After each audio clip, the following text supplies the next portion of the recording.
السلام علیکم ورحمۃ اللہ وبرکاتہ۔ مولانا مفتی شفیع نقشبندی صاحب سے ایک سوال کرنا چاہتا ہوں۔ آج کل الیکشن کا مارکیٹ بہت زوروں پر چل رہا ہے، 500 یا 1000 کی نوٹ دے کر ووٹ حاصل کر رہے ہیں، کیا یہ صحیح ہے؟ اور کیسے آدمی کو الیکشن میں کھڑا کرنا چاہیے؟ السلام علیکم ورحمۃ اللہ وبرکاتہ۔ وعلیکم السلام ورحمۃ اللہ۔ الحمد للہ رب العالمین والصلاة والسلام علی سید الانبیاء والمرسلین وعلی آلہ الطیبین الطاہرین وعلی صحابہ الہدی والمہتدی، اما بعد۔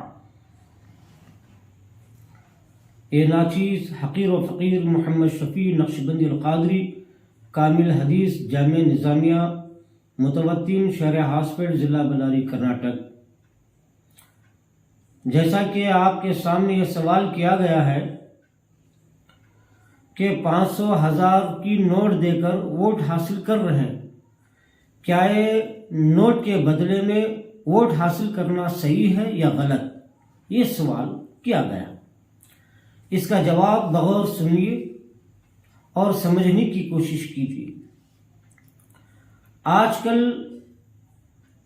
کل کا ووٹنگ نوٹوں پہ چل رہا ہے، 500 1000 نہیں، لاکھوں روپے میں اور کروڑوں روپے دے کر بڑے بڑے لوگوں کو خریدا جا رہا ہے۔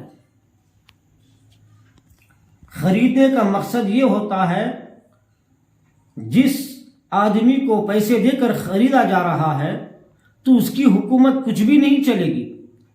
اگر وہ کچھ اچھا بھی کرنا چاہا، اچھی نیت رکھتا ہے، قوم کا جذبہ رکھتا ہے، بہت اچھے کام کرنے کا ارادہ رکھتا ہے، تو جب بھی ایسے آدمی کو جب خریدا جاتا ہے تو ایسا آدمی کوئی اچھے کام نہیں کر سکتا، کیونکہ اچھے کام نہ کریں اس وجہ سے پیسے دے کر اس کو خریدا جا رہا ہے۔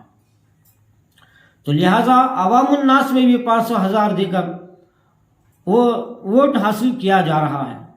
دراصل 500 1000 نہیں، لاکھوں کروڑوں روپے کو نہیں دیکھنا چاہیے، بلکہ جس آدمی کو الیکشن میں کھڑا کیا جا رہا ہے اس آدمی کو دیکھنا چاہیے کہ وہ آدمی لائق ہے، اقتدار کرنے کا لائق ہے یا نہیں ہے، کیا یہ حکومت کرنے کا لائق ہے یا نہیں ہے، یہ بڑا بننے کے لائق ہے یا نہیں ہے۔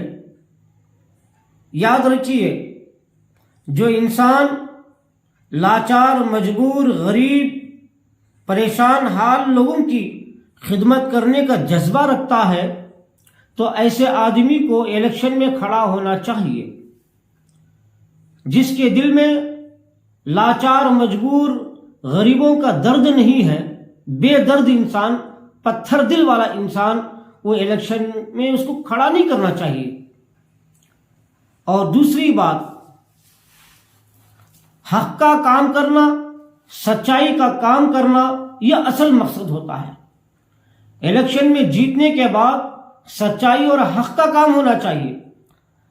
اگر سچائی اور حق کا کام نہ ہو اور غریب، لاچار اور مجبور لوگوں کے کام میں نہ آئے تو اس آدمی کو نالائق کہتے ہیں۔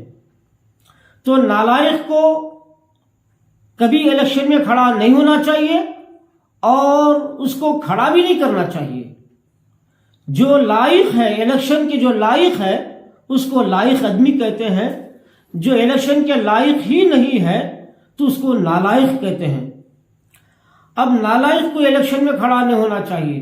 اب دیکھا جا رہا ہے بہت سے نالائق، بے وقوف، ظالم اور انسانیت کے دشمن بھی الیکشن میں کھڑے ہونے کی کوشش کر رہے ہیں، بلکہ چھوٹی عمر کے بچے بھی الیکشن میں کھڑے ہونے کی ایک جذبہ رکھ رہے ہیں۔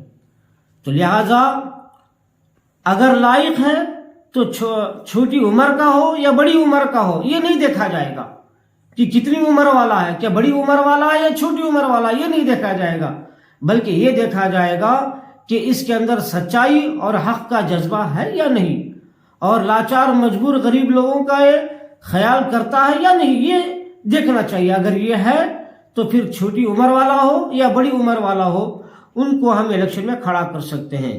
اور دوسری بات،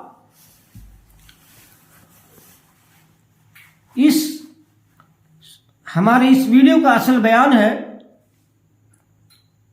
الیکشن سے پہلے صحیح سلیکشن ہونا چاہیے. کیا آپ نے نہیں دیکھا کربلا کے میدان میں گندا انسان ناپاک یزید پلیت نے الیکشن میں کھڑا رہا، لیکن حضرت امام حسین علیہ السلام نواسہ رسول اللہ سید الشہداء حضرت امام حسین رضی اللہ تعالی عنہ اس کے خلاف آواز اٹھائے. اور امام حسین کا یہ کہنا تھا کہ الیکشن چاہتا تھا، وہ اقتدار حاصل کرنا چاہتا تھا، وہ گاؤں کا بڑا بننا چاہتا تھا اور گاؤں کا صدر بننا چاہتا تھا اور وہ امیر بننا چاہتا تھا، بادشاہ بننا چاہتا تھا، لیکن وہ شرابی تھا، زانی تھا اور بے نمازی تھا اور اللہ اس کے رسول کے خلاف کام کرنے والا تھا. تو امام حسین رضی اللہ تعالیٰ عنہ نے اس کے خلاف آواز اٹھائے اور کہا کہ جو شرابی ہو اور بے نمازی ہو، جو حق کا علم نہیں جانتا ہو اور حق کے راستے پر نہیں چلتا ہو، تو اس کو اقتدار میں آنے کا اس کو کوئی حق نہیں اور اس کو کوئی اقتدار اور اس کو صدر بننے کا بھی کوئی حق نہیں ہے. لہذا اس نے یزید پیسہ دے کر، دولت دے کر اپنے چاہنے والوں کو خریدا اور بڑی میجارٹی تیار کیا. لیکن امام حسین علیہ السلام کوئی پیسہ دے کر کسی آدمی کو خریدا نہیں، بلکہ آپ نے اللہ اس کے رسول کا پیغام پہنچایا کہ بھائی اقتدار کے لیے، سیٹ حاصل کرنے کے لیے جو الیکشن میں ٹھہرا ہے، ہم اس کا انکار کرتے ہیں، اس لیے کہ غلط انسان ہے، یہ ظالم انسان ہے. لہذا ظالم انسان کو الیکشن میں کھڑا کرنا یہ بالکل ناجائز اور حرام ہے. میں اللہ تعالیٰ سے دعا کرتا ہوں کہ اللہ تعالیٰ اپنے حبیب پاک صلی اللہ علیہ وسلم کے صدق و طفیل میں ہمیں صحیح اور حق کو سمجھنے کی توفیق عطا فرمائے اور حق پر عمل کرنے کی توفیق عطا فرمائے.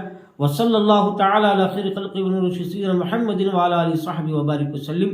صلو علیہ صلاۃ و سلام علیک یا رسول اللہ صلی اللہ علیہ وسلم. آپ سے ہماری گزارش ہے کہ اس ویڈیو کو بہت زیادہ واٹس ایپ گروپ میں، فیس بک میں، انسٹاگرام میں اور ہر جگہ اس کو خوب شیئر کیجئے، خوب پھیلائیے تاکہ صحیح بات دوسرے لوگوں تک پہنچ سکے.